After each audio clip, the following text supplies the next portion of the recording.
अस्सलामुअलैकुम दोस्तों, एक लड़की का निकाह होने वाला था। ये दूल्हा आया है, आकर कह रहा है कि मैं निकाह करना चाहता हूँ, लेकिन लड़की निकाह करने से इनकार कर रही है। ख़तरनाक मामला पेश आया है और सिर्फ दूल्हा नहीं बल्कि दूल्हे के रिश्तेदार, दुल्हन के रिश्तेदार सभी लोग आके मनाने लगे। ये लड़की को कहने लगे कि निकाह कर लो, लेकिन लड़की ने साफ इनकार कर दिया। आखिर ऐसा कई को हुआ, तमाम डिटेल्स आज के वीडियो में आपको बताएंगे। इसके अलावा और भी अपडेट्स आज के वीडियो में कवर करेंगे। एक बाप अपनी ज़िंदगी भर की कमाई लगाकर अपनी बेटी की शादी करता है।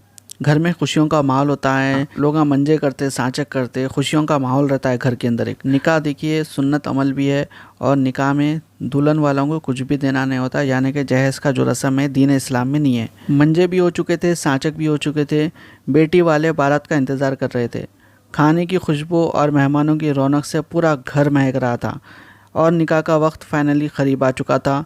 दुल्हन लाल जोड़े में सज गई थी नए सफ़र की शुरुआत करने के वास्ते। जहाँ तक दुल्हन की बात है, दुल्हन खुश भी थी, साथ में गम भी था। उसको खुश इस बात को लेकर थी कि एक नई ज़िंदगी की शुरुआत हो रही है, निकाह कर रही है, हलाल रास्ते को इख्तियार कर रही है।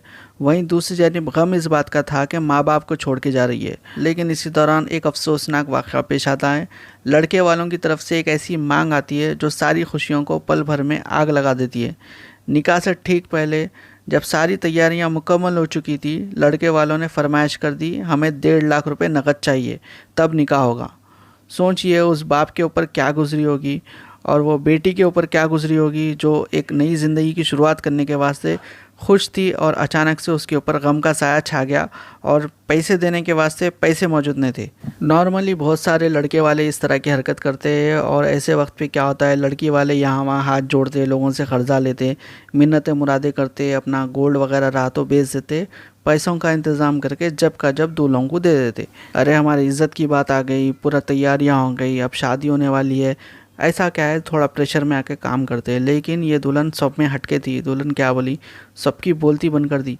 जैसे ही दुल्हन के कानों में ये खबर आई कि 1.5 लाख रुपए मांगे उन लगा बोल के, उसने फ़ौरन कहा कि मुझे ऐसे घर में नहीं जाना जहाँ रिश्ते की शुरुआत पैसों से हो। यहाँ तक कि दुल्हन वाले रेडी भी हो गए थे, लेकिन दुल्हन रेडी नहीं हुई। दुल्हन को मनाने के वास्ते पूरे 6 घंटे तक पंचायत चली, पूरे लोग जमा हो गए, उसको समझाने लगे। बड़े जो ख़ानदान के बुज़ुर्ग लोग हैं उन लोग बोल रहे थे, बेटी मान जाओ, लोग क्या बोलेंगे, बारात वापस चले गए तो बदनामी होती, ज़िंदगी का सवाल है। हर तरह का डर दिखाया लड़की को, लेकिन लड़की बोली मैं किसी के बाप की नहीं सुनती हूँ, निकाह करती हूँ नहीं है बोल के बोल दी। आगे इसका क्या नतीजा निकला वो भी मैं आपको बताऊँगा, उससे पहले दूल्हे का स्टेटमेंट आपको सुनाता हूँ। क्या नाम है आपका? मेरा नाम साकिब है। साकिब, क्या घटना हुई आज आपकी शादी, आप बारात लेकर आए थे चरथावल में, क्या मांग किया? यही हुआ कि मांग तो हमारी कुछ भी नहीं थी, लेकिन 1.5 लाख रुपए की बात थी, उसके ऊपर इशू बनाया उसका बारात का। नहीं, किसने तन्ने मांगे, झूठ क्यों बोल रहा? 1.5 लाख रुपए मांगे, 1 लाख होना धरे, 1.5 लाख रुपए की बात हुई। तेरी बात हुई थी, किससे हुई थी 1.5 लाख रुपए की आपकी मेरी बात? किसी से नहीं हुई, मन्ना मांगे। और बताओ, आपने मांगे? हाँ जी, मन्ना मांगे। आप ऐसा काम क्यों कर रहे हो? दहेज को लेकर सरकार इतनी स्ट्रिक्ट है, फिर भी आप ऐसे काम कर रहे हो। निकाह के समय आप लड़की पक्ष से 1.5 लाख रुपए और बुलेट मांग रहे हो, ये क्या बुलेट नहीं मांगी, मामला? बुलेट नहीं मांगी, बुलेट नहीं मांगी, आप झूठ बोल रहे हो। बुलेट नहीं मांगी, 1.5 लाख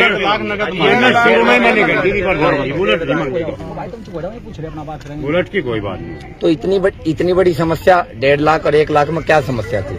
बस कुछ कल आपके यहाँ भी लड़कियों की बारात आनी है, आप कल क्या ऐसा वो कर रहे हो जो आज यहाँ मांग कर रहे थे?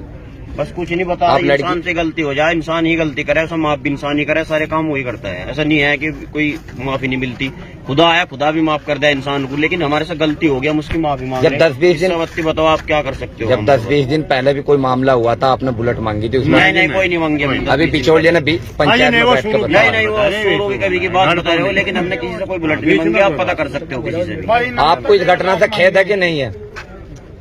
आपको इस घटना का दुख है कि नहीं है? हाँ जी, दुख है, घना दुख है।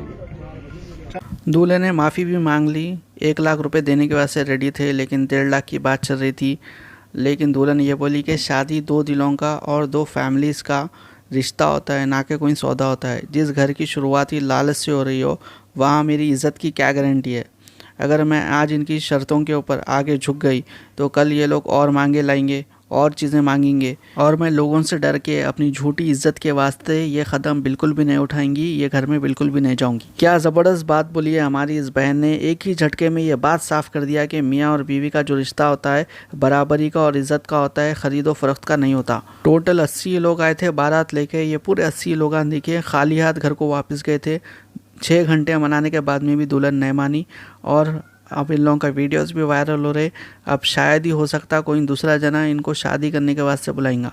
डोरी के खिलाफ सरकार नए नए कानून ला रही है, लेकिन उसके बावजूद अब तक देखिए ये दौर में भी चीज़ें देखने को मिल रही है। सरकार के अलावा ये लोग पूरे मुसलमान हैं, उसके बावजूद जो डोरी लेना देना दीन इस्लाम में है ही नहीं, उस तरह के अमल में हमारे लोग भी मुलविस हो रहे हैं। तमाम लोगों से गुजारिश है निकाह को आसान करने की कोशिश करिए।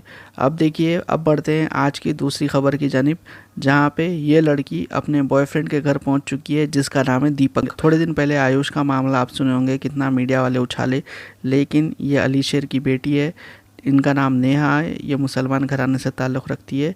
इनका भाई अभी लेने के बाद से इनको पहुंचा, उसका क्या कहना है ये लड़की का वो आपको सुनाते हैं। पापा का नाम? अलीशा। कहाँ की रहने वाली हो? रतनपुर। नहीं मतलब कौन सा जिला है, कहाँ पे? लखीमपुर। लखीमपुर। हाँ। यहाँ पे हाथरस पहुँची हो तुम, हाँ। क्यों आई हो? और मतलब जो जानकारी हमें मिली है कि तुम्हारा जो दोस्ती थी पिछले कितने दिन से? 3 साल। 3 साल से। क्या नाम है उनका? दीपक। दीपक। आज उनके घर पे पहुंची हो और आज आपका भाई बुलाने आया है, क्या लग रहा है आपको? क्यों नहीं जाना चाह रही अपने परिवार के साथ? मुझे ले जाओ। क्यों, क्या कारण है? मारेंगे वो लोग। हैं? मारेंगे। आपको डर लग रहा है? यहाँ पे भी मारा किसने मारा? भाई ने। तो आपको डर लग रहा है आपको कहीं मारपीट ना करें? हैं? जाना चाहती हो उनके साथ? नहीं, उम्र कितनी है आपकी? मेरी उम्र है 19 साल। 19 वर्ष। 19 साल। अच्छा। और आधार कार्ड में मम्मी ने कम डलवाई थी, तो आधार कार्ड हो गया है खराब। जी। तो जन्म तिथि है मेरी, उसमें पड़ी है 19 या 20 साल। अच्छा। नहीं, आपको लगता, आपने बताया कि आपके मामू वगैरह मारते हैं, ऐसा कुछ? अब यहाँ से मान लो आपको परिवार के ले जाते तो आपको क्या लग रहा है? क्या वो लोग मुझे मार डालेंगे। मार डालेंगे? यहाँ आप आई हैं, लड़के पक्ष के जो घर है उनका, दीपक के पास आई हो, तो उनका क्या कहना है? मतलब उन्हें कोई दिक्कत नहीं है? नहीं, उन्हें कोई दिक्कत नहीं है। अच्छा। कितनी उम्र है आपकी? 20 वर्ष है। कितने दिन से संपर्क में हो दोनों? 3 साल। 3 साल से। आज यहाँ कब पहुँची आप यहाँ उनके घर पे? हम कल सुबह निकले थे 10 बजे। घर वालों को बिना सूचना दिए? नहीं, बहन को बताया था। आपकी अच्छा। बहन? अच्छा। नहीं, चाची की लड़की। अच्छा। उसे पता था। जी। तो फिर मैं वहाँ से 10 बजे निकली, शाम को 4 बजे बस में बैठी, हरदोई बाईपास से ठीक है। बरेली के लिए पकड़ी। बरेली से यहाँ गाजियाबाद के लिए, गाजियाबाद से यहाँ क्या बोला, अलीगढ़ के लिए पकड़ी। अलीगढ़ से फिर हाथरस आ गए। तो आप मैं यहाँ 3 बजे पहुँच गई थी। मैं फ़ोन कर रही थी दीपक जी को, तो दीपक जी सो रहे थे, फ़ोन नहीं उठा रहे थे, परेशान हो रहे थे। तो 6 बजे जब वो उठे तो मुझे लेने आए। पुलिस को क्या बताया तुमने अभी? पुलिस को ये बताया कि मैं नहीं जाऊंगी। नहीं जाओगे? तो दीपक से दोस्ती या मतलब उसके संपर्क में कैसे आई तुम? वो आमने सामने रहते थे। कहाँ पे? नोएडा। अच्छा। यहाँ पुलिस को किसने बताया? हाँ? वो तो कोई जानकारी उन्हें मिली है। और कुछ पूछना? आयुष के मामले में मीडिया वाले किस तरह से ब्रेन वॉश कर दिए, ये कर दिए, वो कर दिए बोल के किस तरह से न्यूज़ को वायरल कर रहे थे। हर मीडिया वाला आके आयुष का इंटरव्यू ले रहा था, और देखिए किस तरह से तमाशा बनाया गया, आप लोगों ने देखा। लेकिन दूसरे कई सारे मुद्दे होते हैं जिसको मीडिया वाले नज़रअंदाज कर देते या फिर जानबूझ के दबा देते हैं, ऐसा लग रहा है। आप लोगों की क्या राय है इससे मुतालिक कमेंट ज़रूर करिए, और भी अपडेट्स के लिए वीडियो को लाइक, चैनल को सब्सक्राइब करिए। इंशाल्लाह अगले वीडियो में मिलेंगे। अल्लाह हाफिज़।